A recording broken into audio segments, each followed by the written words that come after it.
তৃণমূল আমলে 16ই আগস্ট দিনটিকে খেলা দিবস হিসেবে পালন করা হতো। রাজ্যে পালাবদলের পর এই দিনটিকে আয়ুষ্মান দিবস হিসেবে পালন করা হচ্ছে। সেই উপলক্ষে রবিবার নেতাজি ইন্ডোর স্টেডিয়াম থেকে বহু প্রতীক্ষিত আয়ুষ্মান ভারত প্রকল্পের সূচনা করেন মুখ্যমন্ত্রী শুভেন্দু অধিকারী। আয়ুষ্মান দিবস প্রসঙ্গে রাজ্যের স্বাস্থ্যমন্ত্রী শারদনাথ মুখোপাধ্যায় বলেন, 8 বছর আগে সমগ্র দেশ জুড়ে এই প্রকল্পের শুভ সূচনা করেছিলেন প্রধানমন্ত্রী। কিন্তু পশ্চিমবঙ্গ দীর্ঘ 8 বছর প্রতীক্ষার মধ্যে রয়ে গিয়েছিল। বিগত 15 বছরে পশ্চিমবঙ্গ দেখেছে অদ্ভুত রাজনৈতিক প্রশাসনিক দুর্বলতা।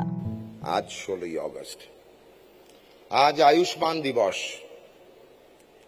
আজ থেকে 8 বছর আগে সেপ্টেম্বর 2018 আমাদের এখনো মনে আছে দিনটি। সারা ভারতব্যাপী বিশ্বের সর্ববৃহৎ স্বাস্থ্য সুরক্ষা যোজনা চালু করেছিলেন। সারা ভারত যুক্ত হয়েছিল আমাদের বরেণ্য আদরণীয় প্রধানমন্ত্রী শ্রী নরেন্দ্র মোদীজি ঝাড়খণ্ডের রাঁচি থেকে। কিন্তু পশ্চিমবঙ্গ দীর্ঘ 8 বছরের প্রতীক্ষার মধ্যে রয়েছে। বিগত 15 বছরের কথা না বললে কম বলা হয়।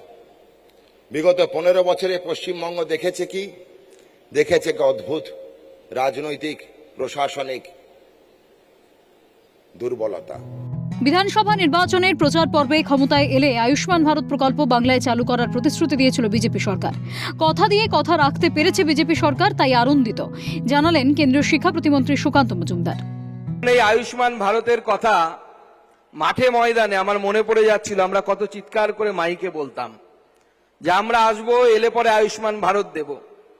তখন আমি আমার রাজনৈতিক দলের রাজ্য সভাপতি ছিলাম, তখনও চিৎকার করে বলেছি যে আয়ুষ্মান ভারত দেব। যখন রাজ্য সভাপতি থেকে মন্ত্রী হয়েছি, কেন্দ্রীয় প্রতিমন্ত্রী, সেই সময় আমরা বলেছি যে আমরা আয়ুষ্মান ভারত দেব। আয়ুষ্মান ভারতের কার্ড করার জন্য জনগণকে বরাবরই উৎসাহিত করেছেন বিজেপি নেতা তথা অভিনেতা মিঠুন চক্রবর্তী। তবে সারা দেশ আয়ুষ্মান ভারত প্রকল্পের সুবিধা পেলেও প্রাক্তন মুখ্যমন্ত্রী মমতা বন্দ্যোপাধ্যায় বাংলাকে সেই সকল সুবিধা থেকে বঞ্চিত করেছিলেন।